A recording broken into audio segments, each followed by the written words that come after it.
Good afternoon, and thank you for joining us today for today's webinar. My name is Joe Mckinney. I'm the Executive Director of the National Association of Development Organizations. And just want to thank you for taking time today. This is a big issue to our association, and for those who know NADO, it's something that we have been looking forward to for really more than 30 years. I think I was talking to someone earlier this year, and I think the initial run at defederalizing the revolving loan program with Economic Development Administration was back in 1985. So that's been a long time coming. As many of you know, we have worked and partnered with EDA throughout the years to try to improve their programs and help them best we can at the regional and local level. And today is no different. We're joined by EDA staff and leadership, and we certainly appreciate their participation in today's webinar on the EDA revolving loan defederalization. Today's webinar, again, is focusing on the implementation part of it. As many of you know, the Reinvigorating Lending for the Future Act was passed back in October of 2020, and it mandates the release of EDA's federal interest in revolving loan programs after 7 years. So, as I mentioned earlier, NADO and quite a few other national associations advocated for the passage of this legislation. And we felt it was particularly important at this time, as you know, as many of our communities and the regions are faced with responding to the COVID-19 pandemic.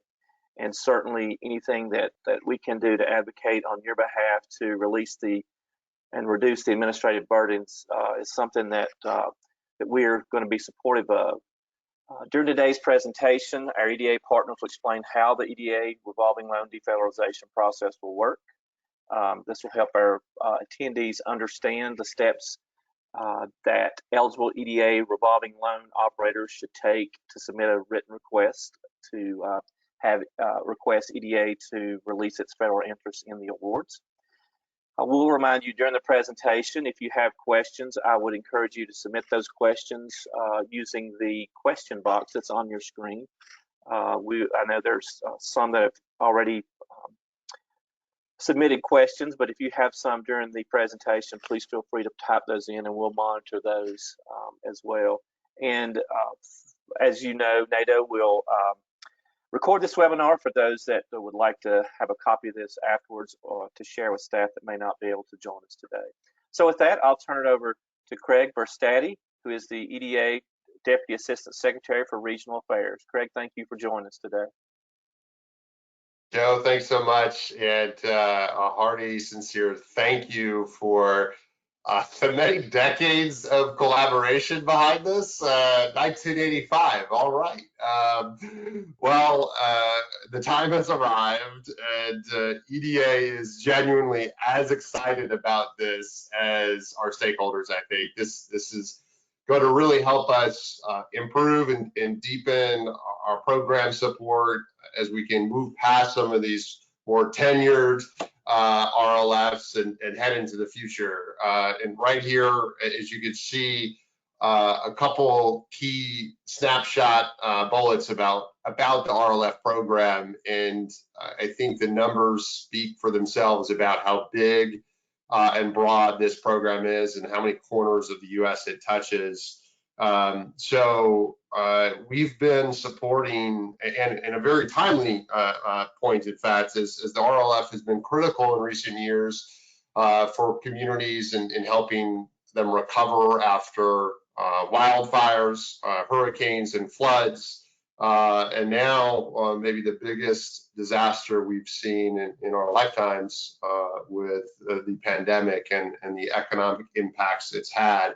Most recently, we did a number of non-competitive grants to our RLF stakeholders through our CARES work. The program is scaled.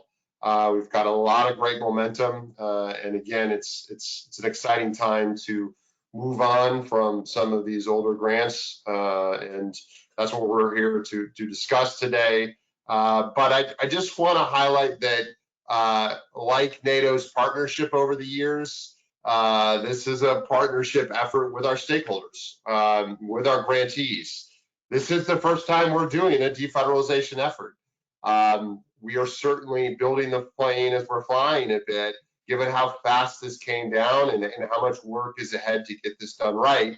And oh, by the way, we're doing this in the midst of EDA is facilitating this work in the midst of the pandemic. And like so many of you, we're in a virtual state right now. The majority of our teammates are working from home in a safe environment. We're not as connected as we maybe once were. So we ask for your feedback. We ask for your questions, and we ask for your engagement throughout this process. Economic development is a team sport, and this no doubt will be the same. This will be a team effort with you, our stakeholders, with NADO and many other economic development partners. We're excited to be here. We're excited to be at the starting line with you, and that's what this is. So please bring your questions, be engaged, and let's work through this as a team. And speaking of team, with me today and leading us through this webinar will be Patrick Wagner from our Denver regional office, and Mitchell Harrison, our RLF coordinator from Washington, D.C. Mitchell, please take it away, sir. Thank you very much, Craig, and thank you for joining us as our new Deputy Assistant Secretary for Regional Affairs. And it's a good time to celebrate this. This is something I used to say when I worked in the Austin office. I would say this could happen sometime between now and never, and well, now it's the time. So joining me today is Patrick Wagner from the Denver regional office, and he's going to be filling in all of my gaps in knowledge and of the procedures. But more than anything, he's going to offer the regional office perspective on some of the questions, and that's what we want to do.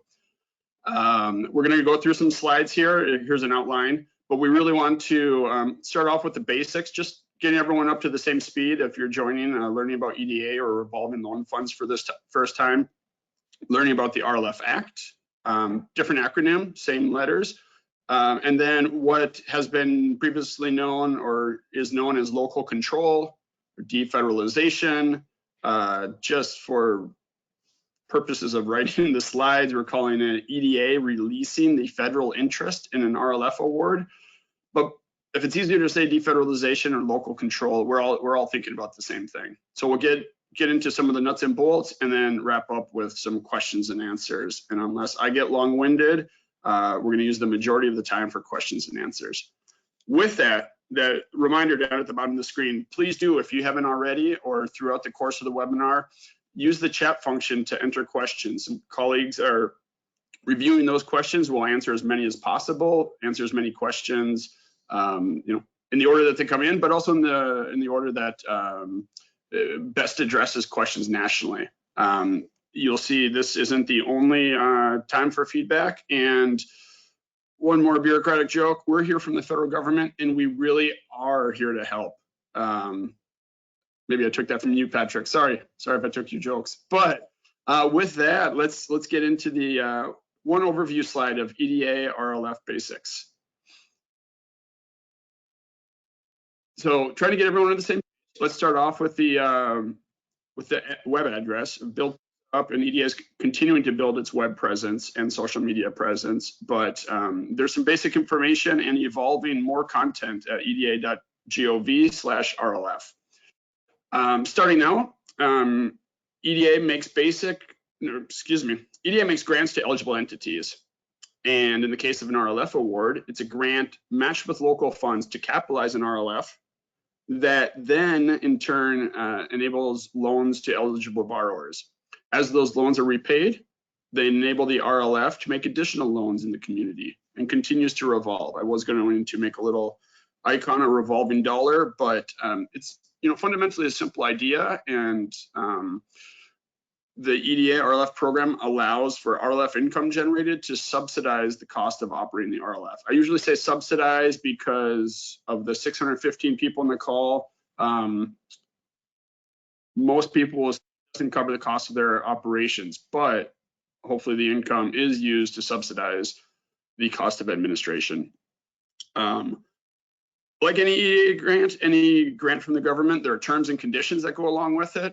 The most notable ones are the RLF plan is written by the RLF recipient. I always call it the self-written rules. It's part 1 is the RLF strategy, part 2 are the operational procedures.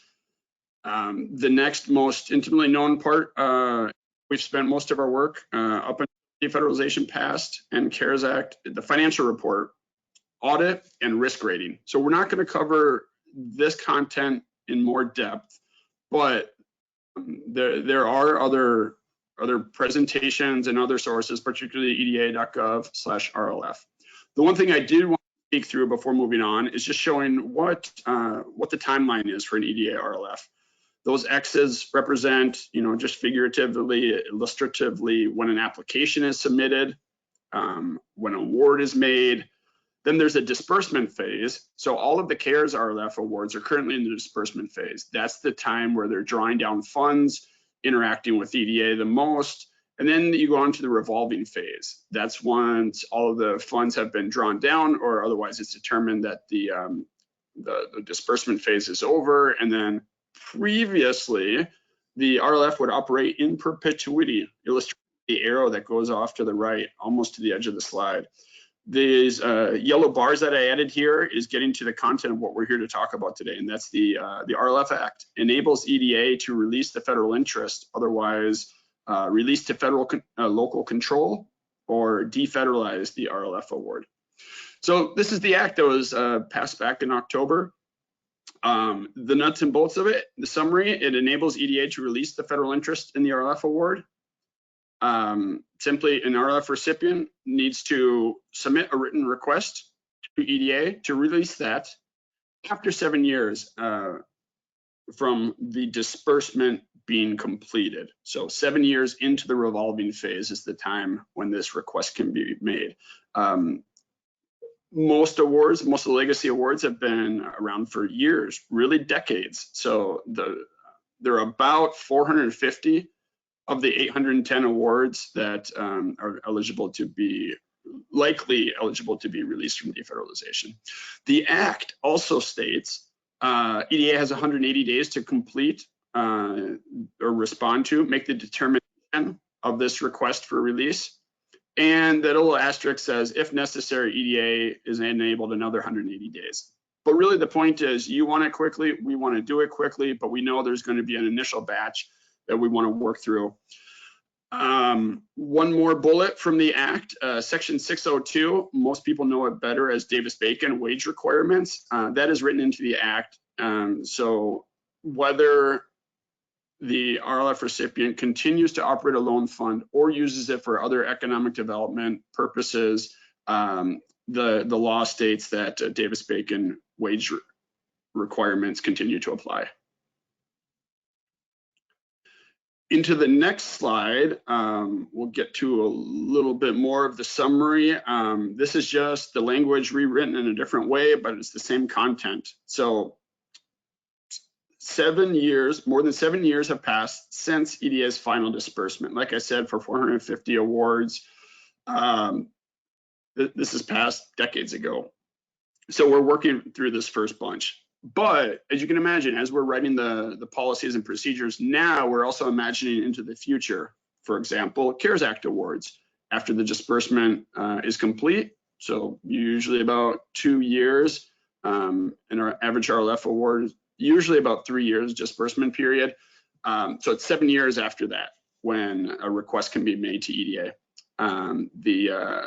The RLF recipient needs to document, needs to affirm that they've complied with the terms and conditions of the award, and we'll get into that a little bit. And award can continue to be used for operating RLF, or could be used, the monies from the award could be used for other economic development purposes that are in concert and otherwise meet the requirements and direction of EDA. We have some ideas on how you can think through that in a later slide, but it's really, as Patrick will point out, it's an opportunity to re-envision. Does an RLF, a loan fund, continue to make sense for your community? Well, you won't have to report to EDA, but you will continue operating it for the purpose that makes most sense to you. If there's a different project that makes more sense for your community and economic development needs, you will have the opportunity to do it. The final bullet here is the request will describe how you intend to use those funds. So moving on to the next slide.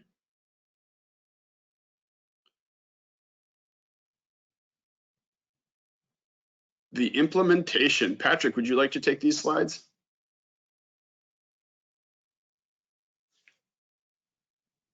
As happens with all webinars.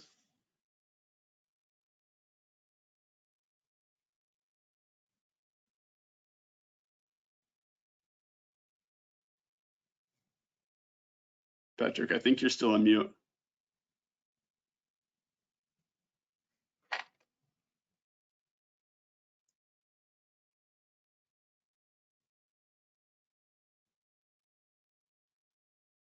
Okay, well, let me take this slide, and Patrick will come in a little bit. So the EDA's implementation of the Rlf Act, invitation letters have been sent out. It was working through the holidays, working remotely, but every region has now sent out invitation letters to the RLFs that we know are likely eligible based on just simply the date of the award.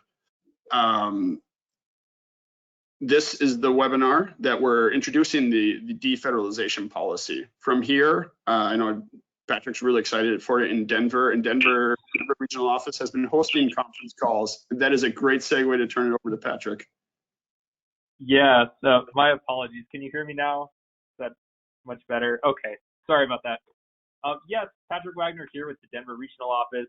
Appreciate everyone jumping on. It has been a very monumentous year this past year. Challenges, all of that outreach, virtual environment, and CARES Act and Rlf defederalization, all part of that bucket of what last year looked like. So this slide, and especially this conversation, is just talking through what this means, giving you more clarity, and then follow-up too. We have it here too. We started to implement this act, of course. Last fall, it was sent through. In the actual legislation, there's 4 items that Mitch just covered in the previous slide. So we've really just been working on exactly what does that look like, how can we implement it, and just making sure that the intent of this makes sense, that we're doing our part. So we've already sent out invitation letters across the nation. Your Rlf administrator has been reaching out to you. We have this webinar to talk through it. And then we're going to have plenty of follow-up conversations, outreach. In our Denver office, we're going to host what we call office hours next week to really get through some of these questions that we'll try to answer today. And really, I mean, the big thing with this is that there is no timeline for this. It's not like you have to send this in by tomorrow or anything like that. We have questions like that we want to reiterate at the end of this presentation, but please, this is a partnership. We've been grateful, so grateful to help our small businesses through this program with the work that you all are doing. And you'll notice here too, Craig talked about it, especially the partnership.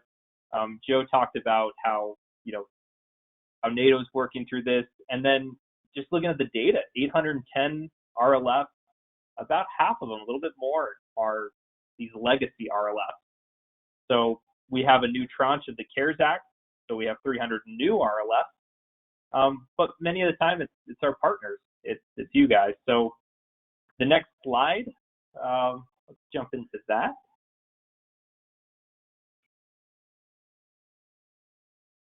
Perfect, thank you. So while everyone's on this call too, wondering exactly what does this look like? What are these requirements? We have a release agreement, 5-page document, which we actually have the template, it's finalized. And essentially it's an agreement between your board of directors or your organization and EDA, kind of talking through the final end of this, what it looks like, what the formal approval process that we go through, and really giving you the latitude to be like, this is it. This is the release agreement. So we have a lot of information on this slide, especially what it means, the dollar amount, how we approve of your plan to use the funds. All of that is sort of talked through with this release agreement, which will require signatures from our grants officer, and then your authorized representative. So I think a lot of the questions too that we've gotten so far really hark back to, what does this look like? What is this release? Is this truly being released and stuff? And I want to really reiterate, especially with this webinar, our intent to implement. This changes everything with the RLF program. We've been working really hard through just modernizing, updating RLF regulations, which we just did 2 years ago, 3 years ago now, coming up on it. This puts an end cap on a lot of things. One of the big things that we had was the difficulty in trying to discern, the different life cycles. In our office alone, we have the oldest RLF that we have is from 1978, and they're still reporting. And it's really difficult and hard to try and change that and try to kind of manage expectations and performance when you're really looking at a whole lot of different RLF life cycles. So getting back to this, we have this release agreement.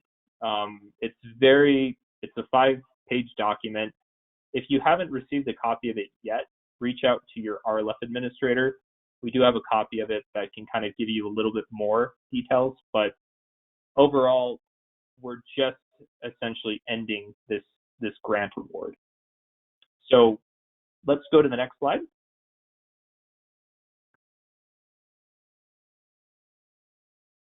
Policy, that's Mitch's house. All right, I'll step back in. I'm glad I took a sip of water to prepare me for this. So a couple of slides here on policy and some of the questions that we've already received, whether through the RLF administrators and regional offices or in the registration for the webinar. We're trying to answer as many as we can, and we've got some built in, and we'll answer as many as possible at the end. So that's my reminder to myself to remind you to submit questions in the chat box. So the release agreement spells out a lot of the policy in addition to those bullet points we covered about what's in the Rlf Act itself. So,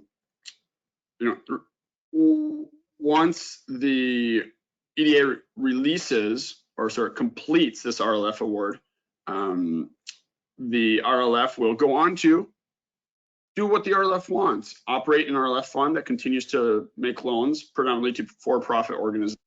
So in summary, you can keep operating the loan fund, as we talked about before. The second one, and this is where the question comes in, what are economic development purposes according to PWEDA? Well, here are some examples, and I pulled this from the NOFO, the Notice of Funding Opportunity, which you can find through the web page, the link here on this slide. The slides will be available, so the link should work, but at least you'll see the recording and you'll begin to explore the EDA webpage more. So these are some examples. They're not exhaustive, but they're the more common examples of things that the EDA can support, and because it falls within the PWEDA requirements. Investment construction, non-construction, planning, technical assistance, revolving loan funds. So it's quite a few different things. Also, you would be able to contract with for-profit entities for goods and services in order to carry out the objectives of PWEDA. That point is to say what's possible. There are obviously things that are not acceptable, either because they're not economic development purposes, or they don't meet the stewardship of what was federal funds. So here are a few examples of things that don't fall within PWEDA. Generally, constructing schools, communities, municipal buildings, or paying the general costs of government. If we go on to the next slide, there's a couple more policy considerations. So this, again, the recipient agrees to continue using the funds for PWEDA purposes. Here's one that if you read your specific award conditions, you would see this in there, but it's, and I'm sure an economic development representative talks to you about it when you develop another application for EDA. But my point is, I'm trying to add content here to explain what is EDA's non-relocation policy. So EDA monies are not intended to assist efforts to induce relocation or movement of existing jobs from one region to another. So going back to economic development, not getting into it here, but generally this is like poaching. If one state is trying to lure a business from another state, those are not things that EDA monies can be used for. So if you have more specific questions, definitely talk to your RLF administrator and your regional office, and you'll get better guidance. But just touching on it here for the purpose of highlighting it. Here's another one. I mentioned it before, Section 602 of PWEDA, that is Davis-Bacon, just written differently. So prevailing wages. The act requires that the local control or the defederalized money, the EDA, when EDA releases the federal interest in the funds, that they still must meet Davis-Bacon requirements. So again, prevailing wages. And then not currently anticipated, but potentially, if EDA is required to or otherwise needs to reach out to for questions about how the money is used or otherwise engage, in the release agreement, you're agreeing to provide timely and accurate responses to EDA inquiries regarding recipients' use of the grant funds. So you're no longer reporting to the EDA using the form ED 209, but as stakeholders, as ongoing partners, working in the economic development space, we require that you respond to us if or when that may happen. Not contemplated, but if it does, the requirement says that you will respond. So I think the next slide is back to Patrick. Wonderful, thank you, Mitch. Yeah, it's that partnership we talk about a lot in our office here out in the West, but that's the only thing that makes this work. And so I think that's why we love to do these webinars. We've been pushing out. We've been on the phone a lot. We've been on through email. We've been in communication. So jumping into this too, the request release, what this looks like, it's fairly straightforward. The next two slides after this will give you the specific items to address. But essentially, the first thing you need to do is to really sit down and figure out if you're eligible. Oftentimes, our RLF grantees are right now, especially with our legacy RLF. If you have questions, though, we'll bring this up a lot, but I'm just out of the Denver office. I actually only cover 4 states, so I am by no means the super RLF administrator. If you have questions on your grant award, on the end date, on all that stuff, please reach out to your RLF administrator because they have a much clearer indication on what's going on and are really the people that are going to be doing these items. So, what does this look like? Essentially, you're going to send in a request. So first, you have to figure out if you're eligible.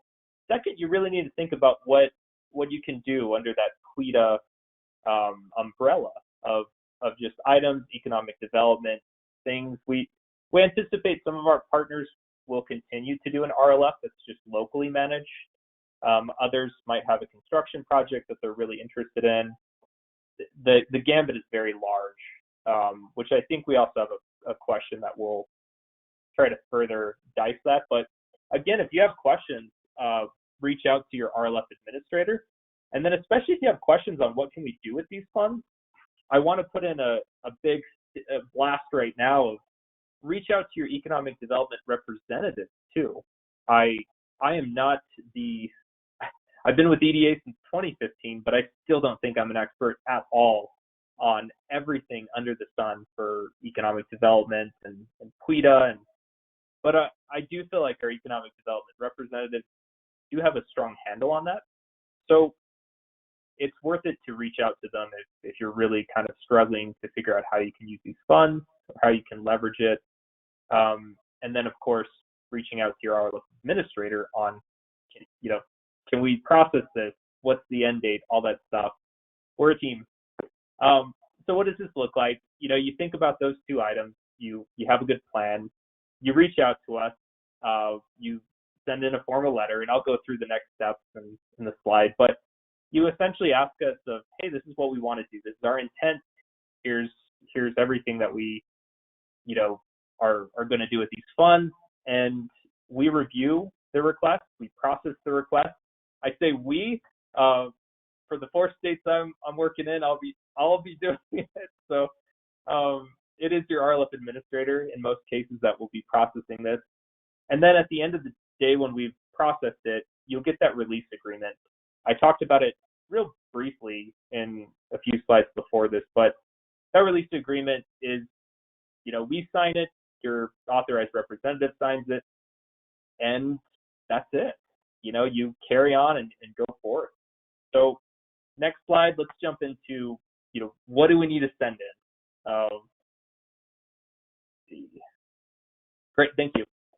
So we have a few things. Some of these too, we're trying to anticipate. We have a huge rush that we know is going to happen with more than half of our RLF portfolio is eligible. They'll likely be interested. You don't have to do this though. This is something that is up to you, your organization, especially when you're starting to think about what else could we do with these funds. Great time to reach out to your economic development representative or to look through, or of course reach out to us. So things that we are looking for when you send us a formal request, you'll go before your board, you'll talk about it, you'll have a plan in place, and then really it's just collecting the most updated value of your RLF capital base, of course your name, organization, award number, any sort of final disbursement documentation. We have a lot of that, a lot of this already with our electronic files and our systems, but it's worth it to also go through and make sure that you also have a date or a dollar amount, things like that. This is going to be another good example of a partnership of making sure the data is accurate and that we can move forward on this. So you'll include there, after sort of sifting this out and thinking about things of what are we going to use these funds for? There's a lot of different examples. You can create a little local RLF. You can use it for a construction project. There's a lot of different options. So you'll include that. You'll talk about exactly how you want to use it. And then really the certification, complying with the terms and conditions, that's been a lot of the questions that we've gotten to of what does that look like? And it's really just being in compliance and what you've been doing the past 20, 30, in some cases 40 years. That is, you've been doing it. So if you have questions on that, of course, your RLF administrator can talk through that. But the next slide too, so we have that information, and then on top of that, a few more items such as this. I brought it up earlier, but when you're thinking about what you can use with these funds, your board ultimately is going to, or at least should, be very well aware of what this looks like and giving you the authority to move forward with it. So we do require a board resolution just to make sure that that your organization wants to move forward and they want to formally sort of release the federal interest and move it into this activity. So we require that. Final RLF financial report, ED 209, and the most recent single audit. So that's 7 items, which sounds like a lot. Most of this can be put in a letter, your board resolution, coupled with a letter talking about the award number, any sort of pertinent documentation on the final disbursement date, or any sort of things like that. Write up on what you want to use the funds for. The final financial report is actually crucial just to make sure that we have the final, most accurate numbers. When we approve this and sign off on the release agreement, that's also going to be with a specific number that is going to, be released. So that number is really predicated on that ED 209 and making sure that that is updated, accurate. That's why we're having you do it one more time. And then most recent single audit. So this is really, it's something as an RLF administrator we're looking at. We're making sure that you're in compliance. We're trying to kind of, have a partnership and make sure access to financing is really big. And so this is more of a just a final check that everything is working fine and there's not huge issues with the organization or with this federal grant. So it sounds like a lot, but really it's a letter, it's a board resolution, it's some updated financial information, and we can move forward. We can sort of process that and carry it through. Next slide. Okay, Mitch, here we go. This is what everyone came for. Let's see. So I can take the first. Yeah, please do. Please step up and answer those. I'll take the first two, and then we'll just kick back and forth. We've got a lot of questions because this is so new and this is so different than what you're used to, what we're used to. So questions such as, we don't really know the date of the award. This RLF, this legacy RLF is that old, or we're not sure exactly when the final disbursement was. Those are okay. Try to go through and see any sort of TD 450 all throughout the 70s, 80s, 90s, 2000s. There's been a lot of paperwork that's coming through. So if you can't find that documentation or you're having trouble, reach out to your RLF administrator. We do have copies of all of that. The reason why we're asking you to provide it too is just to make sure that we both have the same. It's kind of a double check. But if you don't have that, you're not sure where to look, or it's been years and years, just reach out to us and we can kind of help tell you some of this information.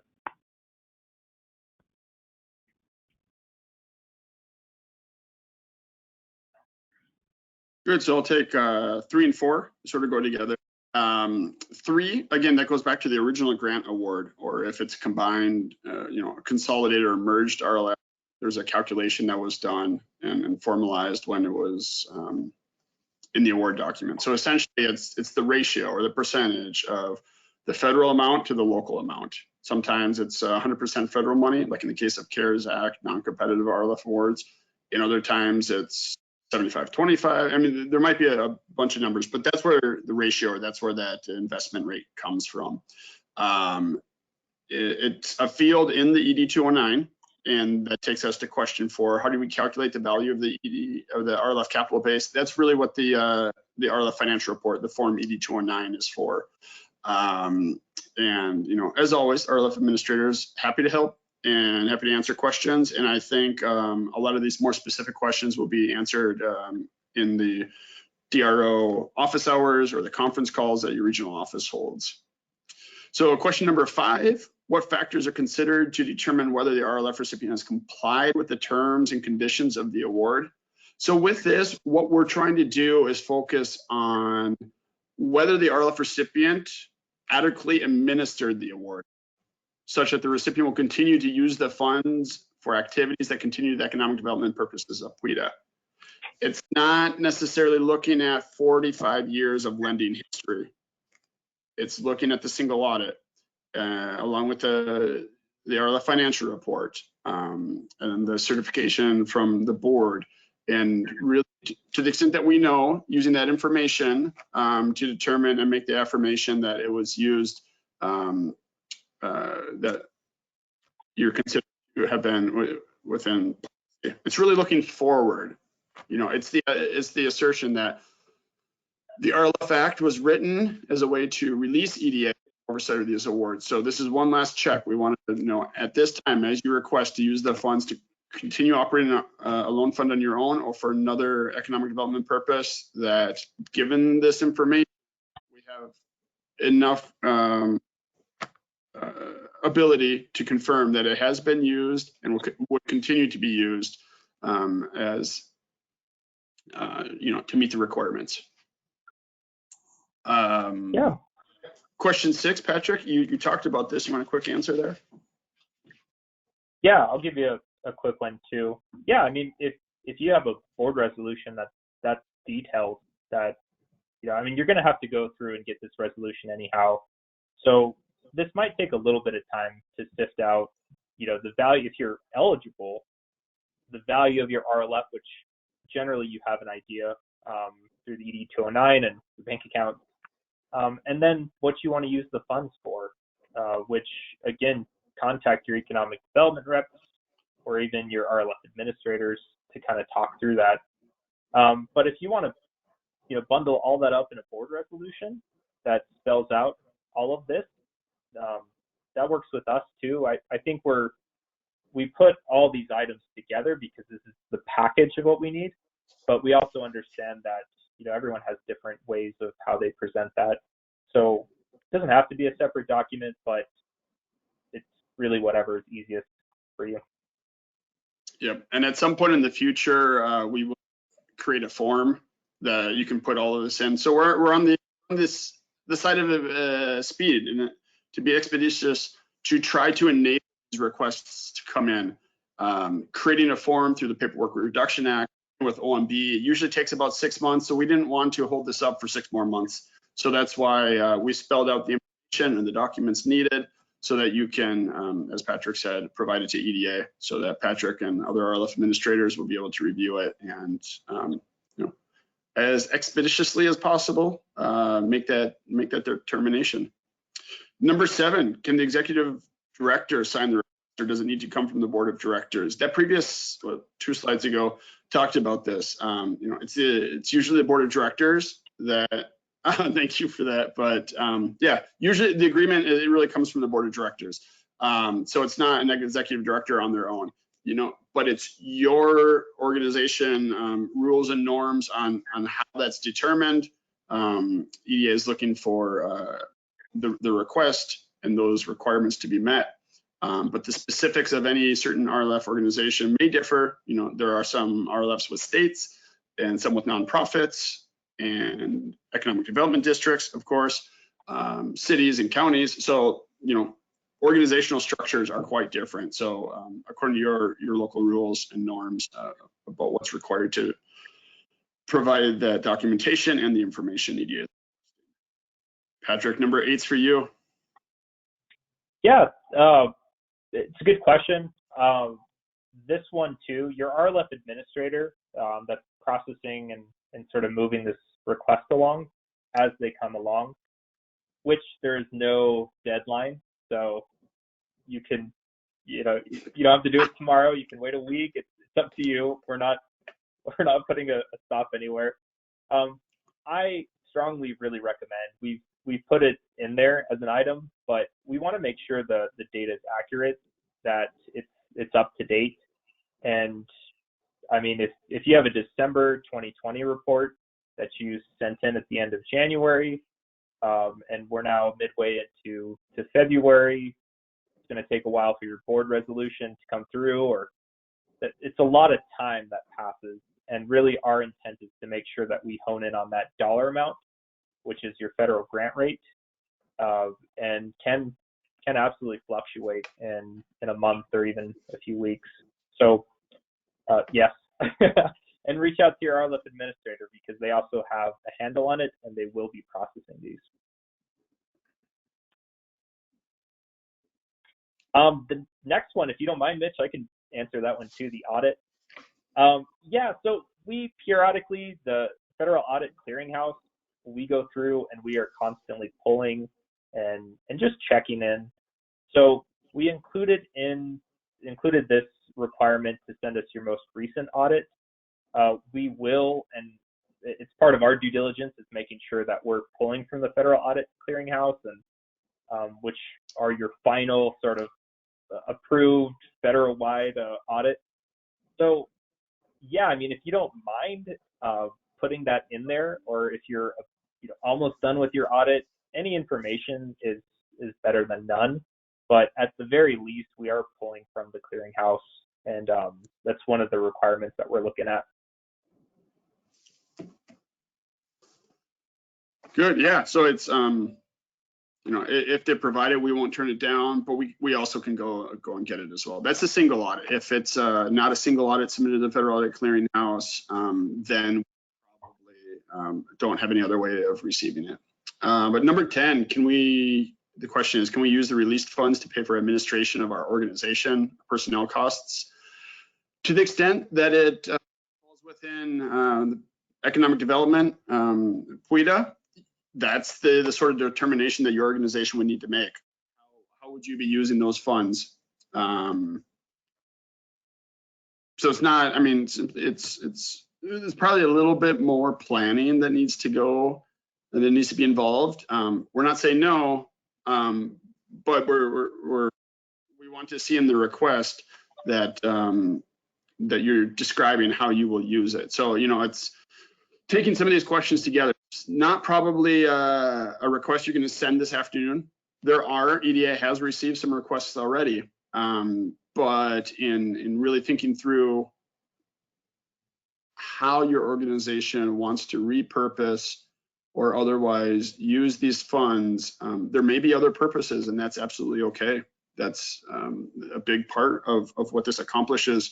But at the same time, EDA is not dictating how to do it. We're trying to set up the playing field and define the goalposts, and I'm mixing metaphors, and this is not going anywhere cleanly. But the point, you know, regional economic development planning and economic development planning, what are the priorities for your communities, and what makes most sense for you?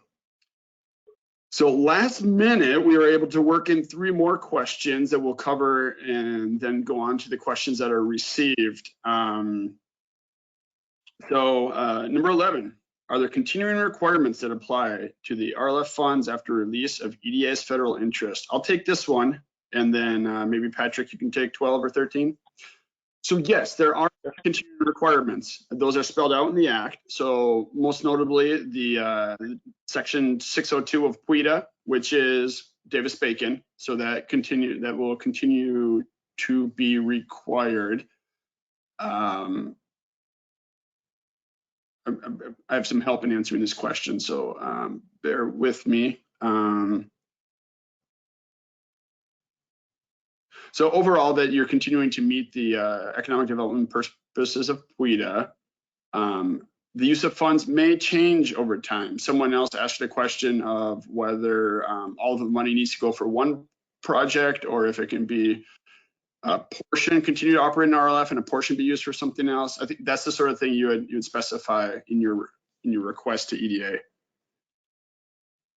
And like I highlighted a few more, like the non-relocation. Like, this was federal money, and the non-relocation policy was part of it, so you should not use it for those purposes that are not approved. You know, like poaching. You know, it's economic development for growth and expansion. In addition to that, always consult your RLF administrator. And we are trying to create more documentation, probably building up the EDA website to have frequently asked questions, as well as a recording and these slides. So we'll continue building out as we receive more questions. Patrick, number 12, you touched on this earlier. You want to take it? Yeah, the timeline, and these are great questions too. I promise we have not made these up. We've actually fielded them. The timeline for us, our intent is to move this forward. We have been able to iron out policies, procedures. So on our end, it's at the top of our priority list. For your end, what's the timeline? I mean, there's no deadline to submit a request for EDA to release your federal interest. I talked about it earlier, but really thinking through, you know, first, are we eligible? Second, making sure you know roughly what the dollar amount would be. And then third, really thinking about it and bring it up to your board to kind of get approval. That takes time. So if you're eligible right now, today, like some of our grantees that we have, you don't have to send in anything today. It's really once you flush all this out and feel how best you can use these funds, then yes, send us a request. We understand that this is going to be an ongoing thing. We know we're going to get a lot of rush right now, but this is an ongoing, it's a tenet of our program now, which is really exciting. So if you have questions, again, too, for any sort of requirements, RLF administrator, if you have questions on PWEDA, on what you could use the funds, EDR. The next question, too, what factors will EDA consider when reviewing a request? That's a really good question. generally the things we're looking at, 7 years passed since the final disbursement, being in compliance with terms and conditions of the grant award, and then spelling out exactly how these funds will be used. And if they're in the confines of our PWEDA program, then those are the main things. The sticky point is terms and conditions of the grants, and what does that look like? Really, Rlf administrator, reach out to them, and you can kind of get a little bit more information. But generally, you've been working through this, right? Like we've been in compliance, and if you haven't, you've heard from us. So I think too, Rlf, that I wanted to put this up too. Rlf funded under the CARES Act are currently ineligible for release because the timeline hasn't been met. But I do think we have a number of our CARES Act grantees, especially our new Rlf partners, that are interested in this because they know in the future this is going to impact them. I think that's answering it. What do you think, Mitch? Yeah, that's good. Well, let's be sure to capture some from the attendees. Jennifer Slomes from the regional office has been monitoring questions and helping coordinate answers. Thanks for joining in, Jen. So let's take some from the webinar. Maybe NADO will help cut us off before Joe wraps us up. But this slide points out, further questions. You can look at the EDA website, also the contact. That'll get you to the right regional office if you're not aware.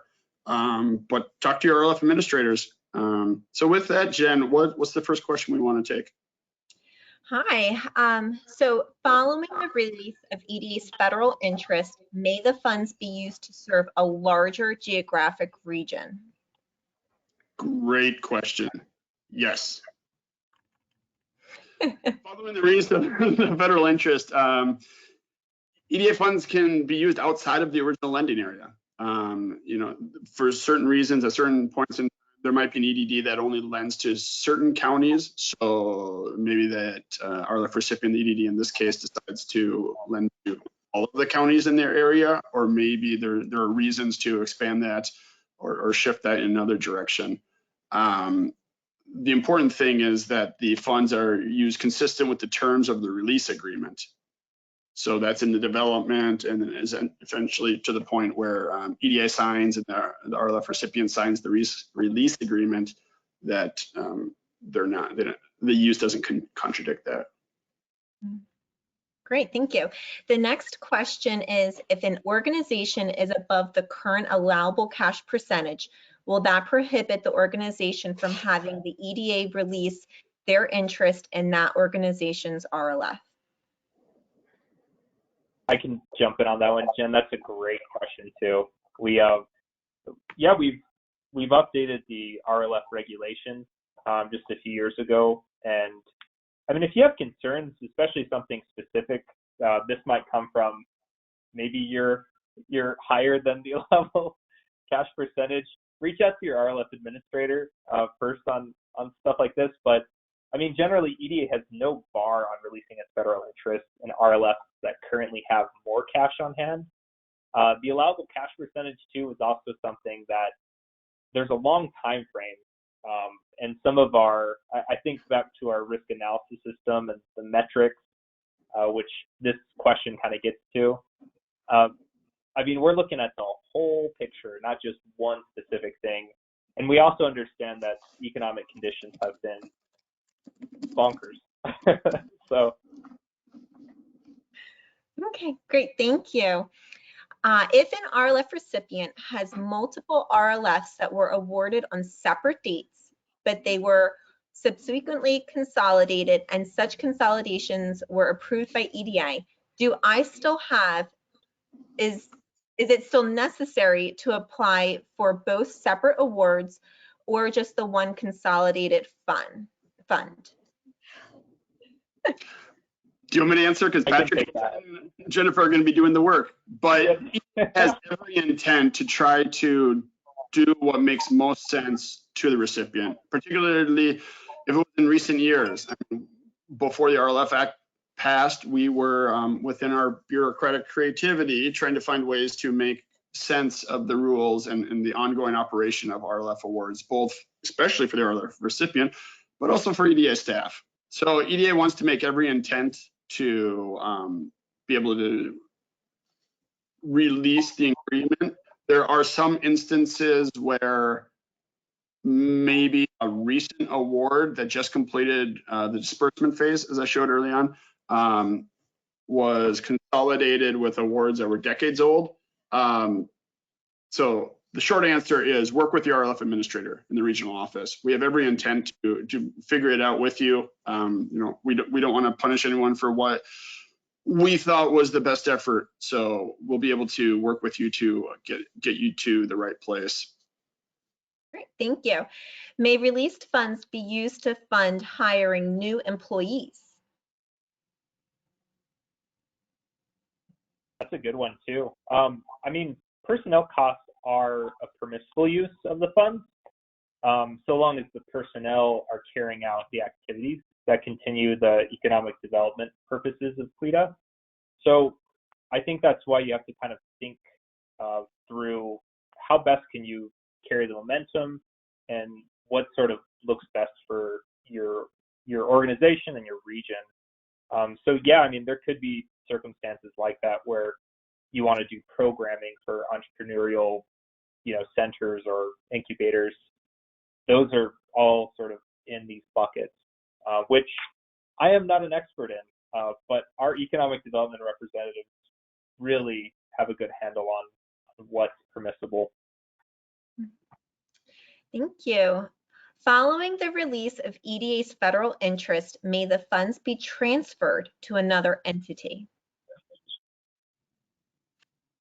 That's a great question. And again, my answer is not going to be sufficient, but work with your RLF administrator. We knew that there were some transfers and other grant actions underway.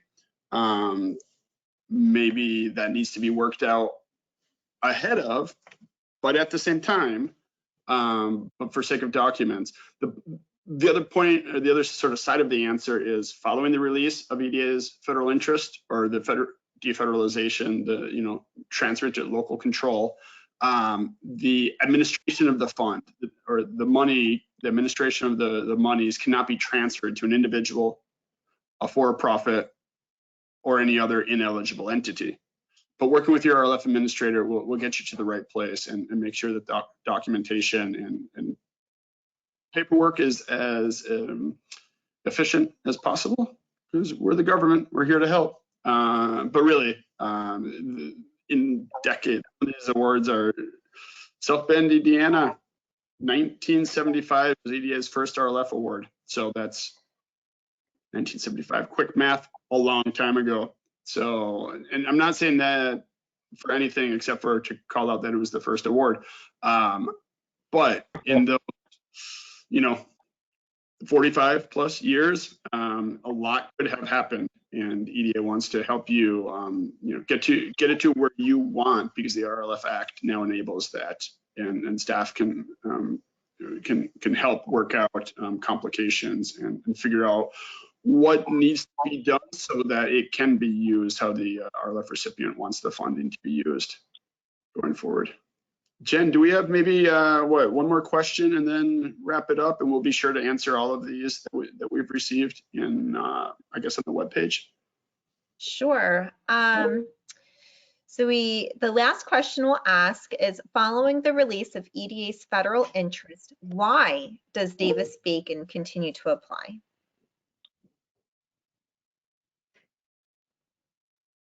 Yeah. Mitch, do you want to take this, or do you want me? Yeah, great timing, and I also just saw the clock. We're into overtime, so we have to wrap up right now. People's schedules will dictate when they need to fall off, but the recording will have this answer and all of the following questions included. But back to the question, it was written into the act. Mm-hmm. I don't have much more context or flexibility. Great. Well, thank you for all of those answers. Very well received. And now let's turn it back to Joe Mckinney for some closing remarks. Thank you, Jen, for handling those questions. We had quite a few, and if you did submit questions, we will get around to answering those. I mentioned as well that the webinar is recorded for you and your staff.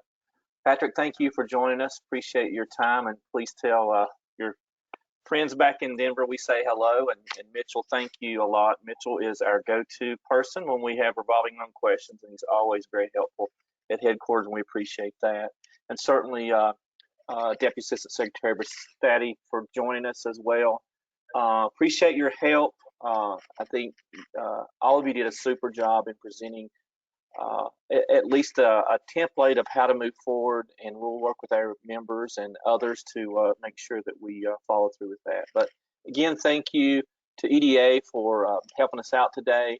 Once this webinar ends, you'll see a survey pop up on your screen, and if you do have time, would love for you to take just a couple of minutes to give us an idea. A couple of things we're trying to track is that we want to look at how revolving loan fund operators plan to use their funding after it is localized. We think that's very important. And also any suggestions you might have for future webinars on this topic or any other. So with that, again, thank you a bunch. We appreciate it, and we stand adjourned. Thank you. All right, thanks so much. Thanks everyone for joining. We look forward to what these RLFs can do.